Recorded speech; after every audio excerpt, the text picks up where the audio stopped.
Eu estou lembrando aqui, né, nem abri na página, que é, né, no 1 Samuel, nos conta a história do primeiro rei de Israel. O primeiro rei de Israel foi Saul.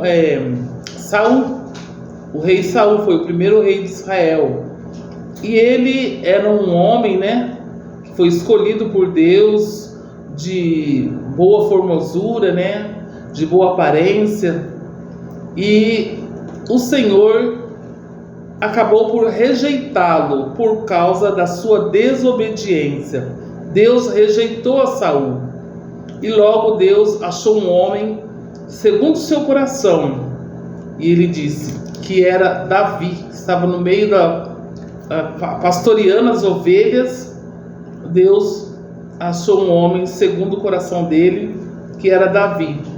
E se nós, né, vamos meditar assim, que Saul, Deus mandou ele fazer, acabar, né, com aquele povo, não deixar nada, nem os animais, mas ele reservou os melhores animais para não obedecendo assim às ordens de Deus. E aí Deus ficou assim meio que irado, né, como se diz, para com Saul. E outras coisas que ele fez que desagradou a Deus, Saul. Mas não foi tão grave quanto o pecado de Davi. Davi pecou, né, ele por algumas vezes, né, e uma das vezes que ele pecou foi quando ele tomou a mulher que não era sua, e ainda matou o seu esposo, e ainda, né, casou-se com ela, né, Betseba, casou-se com Betseba, que era esposa de Urias, né, e ele mandou eliminar, mas o Senhor mesmo assim o perdoou. Por quê? O pecado, assim, se nós olharmos, né, olharmos com o nosso olhar de ser humano e fazer uma comparação entre o pecado de Saul e entre o pecado de Davi, nós vamos analisar, assim, colocar na balança, né, que Davi pecou mais do que Saul. Porém, a diferença está no coração de cada um. Saul não sentia assim arrependimento de coração. E a palavra do Senhor nos diz que Deus conhece os corações, Ele esquadrinha, né, os corações, Ele conhece a cada um, né, o mais profundo de coração.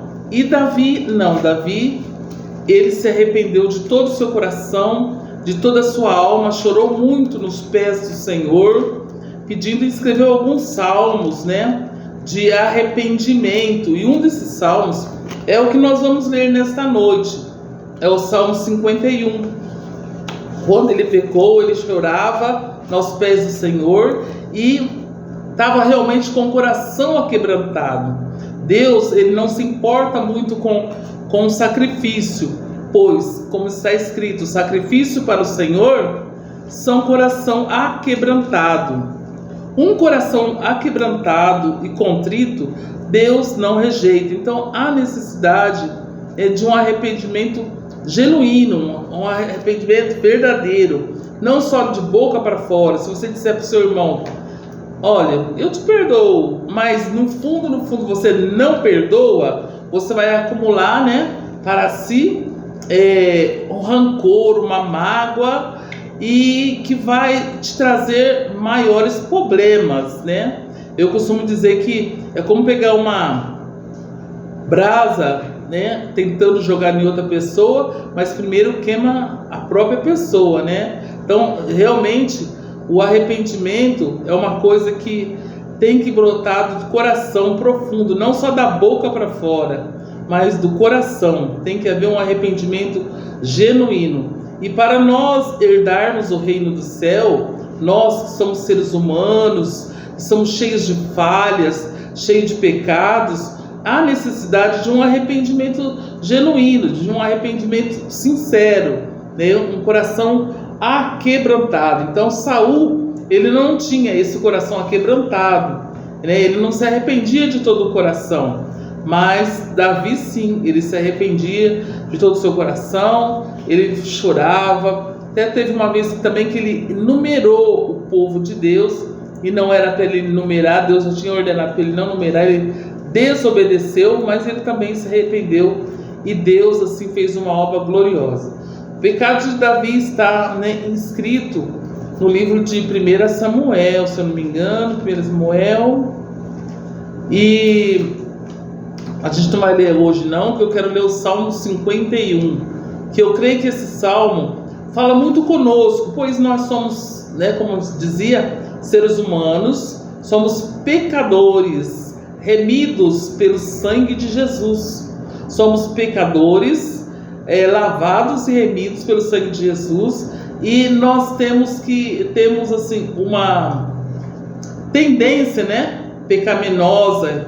Então, quando nós decidimos aceitar a Jesus Cristo como Senhor e Salvador da nossa vida, nós decidimos entrar na guerra, entrar na luta, porque o diabo, nosso adversário, ele não quer, ele sabe que ele já está condenado à prisão eterna, mas ele não quer ir sozinho, ele quer levar muitos consigo, milhares consigo.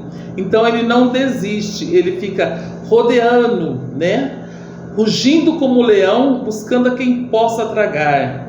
Por isso que quando Jesus nos ensina a orar, a buscar a sua presença, a sua palavra, o Senhor Jesus, ele ensina que nós devemos primeiro vigiar e depois orar. Talvez, né, houve momentos, né, até na minha vida mesmo particular, houve um momento que eu orava muito, mas não vigiava nada. Então há necessidade de vigiar, porque o inimigo, ele vem como se fosse com um sapatinho de algodão, né?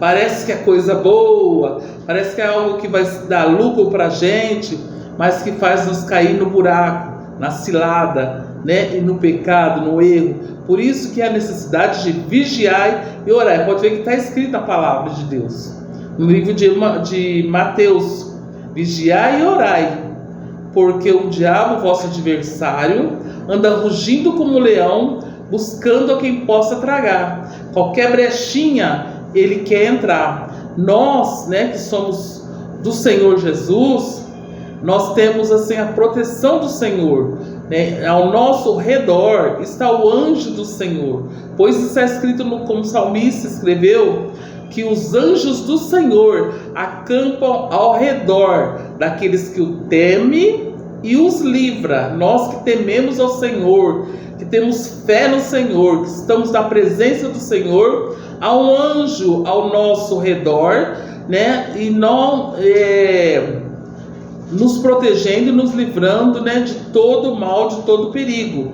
Mas qualquer brechinha que nós mesmos damos, né? Nós que damos uma brechinha para o inimigo, né? Alguma coisa que está fora do que condiz a palavra do Senhor, e ele entra, né? Porque ele é astuto e ele anda rugindo como leão, buscando uma brecha para destruir o ser humano, a pessoa que está na presença do Senhor.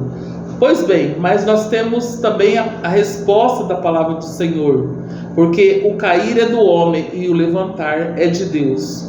Embora Davi tenha cometido esse pecado, né, e até ele ficou cego, né, espiritualmente, porque ele não tinha notado que ele tinha pecado tanto, que o pecado dele era tanto, ele não tinha notado. Mas Deus usou o profeta Natã para ir até ele e falar com ele que havia um homem, né, que tinha muitas ovelhas, muitos gado, e havia outro que só tinha uma ovelha, e esse que tinha muitas foi lá, pegou essa ovelhinha desse homem e matou o homem. E o Davi ficou indignado, falou para o profeta: esse homem é digno de morte. Então, esse homem é tu, esse homem é você. Aí ele caiu em si e viu que ele realmente tinha pecado contra o Senhor.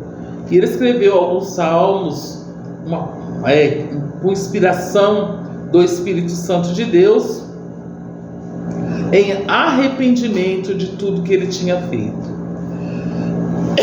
Por isso que nós devemos, estar na presença do Senhor e buscando Ele constantemente e vigiando para não entrar em tentação. O salmista no Salmo 51 nos diz assim: tem misericórdia de mim, ó Deus, segundo a tua benignidade. Apaga as minhas transgressões, segundo a multidões das tuas misericórdias. Lava-me completamente da minha iniquidade e purifica-me do meu pecado. Olha ele pedindo perdão para o Senhor. Porque eu conheço as minhas transgressões, o meu pecado está sempre diante de mim. Todo mundo, a maioria das pessoas já sabe que está no caminho errado, que está pecando, e o pecado está sempre diante de ti. Me fez lembrar que está escrito lá no livro de Gênesis que o pecado jaz à porta, e para ti depende de você abrir ou não essa porta para que o pecado entre na sua vida. E aí você já viu, no começo, como diz aquele hino, tem sabor de mel, mas depois a gente vê a amargura que o pecado nos traz, as consequências do pecado. E o versículo 3 diz assim: porque eu conheço as minhas transgressões e o meu pecado sempre está diante de mim. Contra ti, somente pequei e fiz o que era mal à tua vista, para que seja justificado quando falares e puro quando julgares. Eis que iniquidade fui formado, e em pecado concebeu a minha mãe. Eis que amo a verdade no íntimo, e no oculto me fazes conhecer a sabedoria. Purifica-me com isopo, e ficarei puro. Lava-me, e ficarei mais branco do que a neve. Esse é o Salmo 51, onde Davi mostra o seu arrependimento e a sua pedindo a misericórdia do Senhor. É o que nós sempre devemos pedir, a misericórdia do Senhor. Faze-me ouvir com júbilo de alegria, para que gozem os ossos que tu quebraste. Esconde a tua face dos meus pecados e apaga todas as minhas iniquidades. Cria em mim, ó Deus, um coração puro e renova em mim um espírito reto. Não me lances fora da tua presença. Olha que como ele clamava, como nós devemos clamar. Esse salmo fala muito comigo, fala muito conosco, porque aqui ele clama: Senhor, tem misericórdia, não lance fora da tua presença, porque afinal de contas, quem somos nós fora da presença do Senhor? Nós necessitamos da presença do Senhor, da presença do Espírito Santo. E o versículo 12 diz: torna a dar-me alegria a tua salvação, e sustém-me com um espírito voluntário. Ele quer sentir o gozo da salvação. Então ensinarei aos transgressores os teus caminhos, e aos pecadores a ti converterão. Livra-me dos crimes de sangue, ó Deus, Deus da minha salvação, e a minha língua louvará altamente a tua justiça. Abre, Senhor, os meus lábios, e a minha boca entoará louvores, pois não desejas sacrifício, senão eu daria. Tu não deleitas em holocaustos. Aqui, é muito interessante o versículo 16 e 17, que diz assim, pois não deseja sacrifícios, senão os daria. Quer dizer, o Senhor não quer sacrifício, Ele quer obediência. O Senhor, Ele não deseja que nós viemos sacrificar, ficar fazendo sacrifício, que muitas vezes se torna sacrifício de tolo. Os sacrifícios para Deus são espírito quebrantado, né? Um coração aquebrantado, espírito aquebrantado. Um coração aquebrantado e contrito não desprezarás, ó Deus. Quer dizer que nesses 2 versículos que Deus não quer sacrifício, mas sim misericórdia, quer coração contrito, coração arrependido, né? De todo o coração, de toda a alma, né? Não somente assim, você está por dentro se deleitando com o seu pecado, acha uma coisa normal, acha que não tem nada a ver, né? Que é tudo normal, mas não é. Pecado sempre foi pecado e nunca vai deixar de ser pecado. Mas para Deus ainda há esperança. Então te agradarás dos sacrifícios de justiça, dos holocaustos e das ofertas queimadas. Sim, depois que você, se consertou com Deus, depois que nós abrimos o coração e nos arrependemos do fundo do coração, aí sim o Senhor aceitará a nossa oferta de sacrifício. Então oferecerão novilhos sobre o teu altar. Então é isso que Deus quer de nós. O Senhor quer de nós coração contrito e quebrantado. Reconhecer o nosso erro, que muitas vezes, a pessoa não reconhece que errou, que pecou, mas reconhecer que nós necessitamos da presença do Senhor. Nós necessitamos de obedecer ao Senhor. Eu citei um versículo da palavra do Senhor que está no livro de Gênesis, o primeiro livro da Bíblia, no capítulo 4, no versículo 7, que nos diz a palavra do Senhor.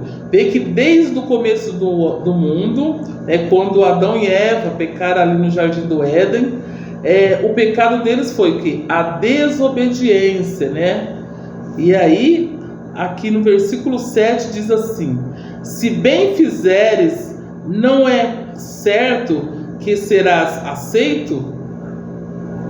É uma pergunta. E se não fizeres o bem?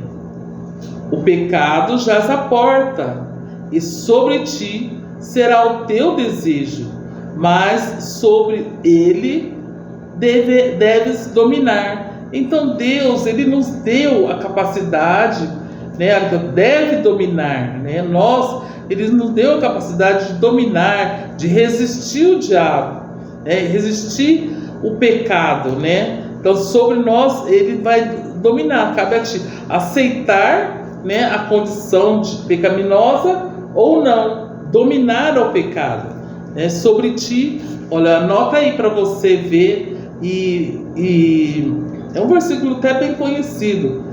Gênesis, primeiro livro da Bíblia, capítulo 4, versículo 7, sobre o seu desejo, porque a nossa carne deseja o pecado.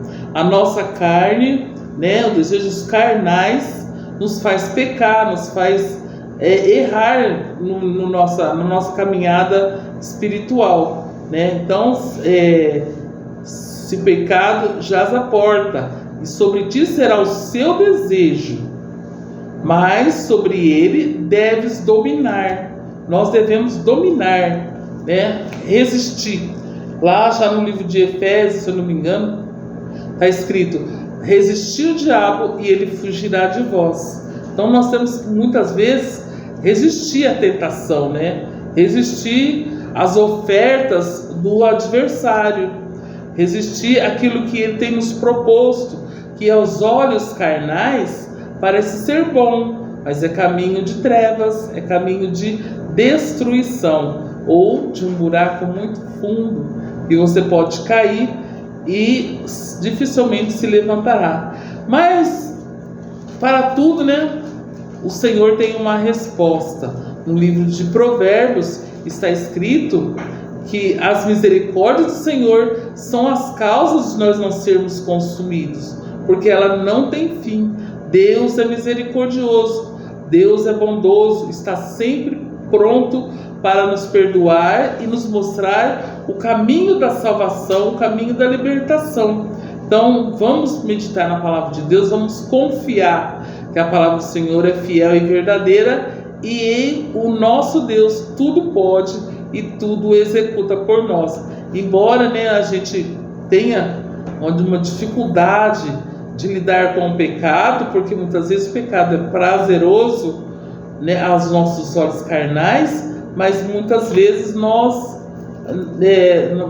temos que resistir e rejeitar aquilo que parece ser bom, mas que o final, né, as consequências não serão boas, né, não serão atrativas, né? Sejamos como o Davi, né? E se por um acaso você por um momento ou outro cair, o Senhor é poderoso para te levantar e te ajudar a caminhar nessa caminhada até chegar na glória, até chegar no céu, né?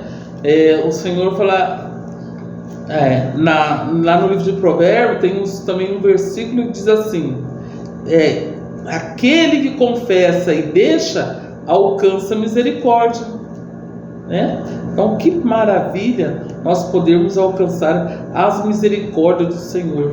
Muitas e muitas vezes na nossa vida nós necessitamos das misericórdias do Senhor e que não tem fim. Nós necessitamos da intercessão divina, da intercessão de Deus para a nossa salvação. Aquele que confessa e deixa alcança misericórdia, né? De todo o coração, de toda a nossa alma. Amém? Que Deus Todo-Poderoso venha nos abençoar, que nós possamos continuar nessa caminhada cada dia, né, até chegar lá na glória. Nós sabemos que o nosso destino já está marcado, é entrar no céu de glória, na nossa salvação. Então, por isso, nossa luta aqui é constante contra as astúcias do adversário, mas em Cristo somos mais do que vencedores. E até o rei Salomão, né, ele fez uma oração: Senhor, né, todos aqui têm pecado, mas como nós somos, perdoa eles, Senhor, dá uma oportunidade. Vamos, né, orar um pelos outros, como Salomão orou pelo seu povo, e o Senhor há de dar misericórdia para cada um. Amém? Que Deus abençoe, em nome de Jesus. Amém.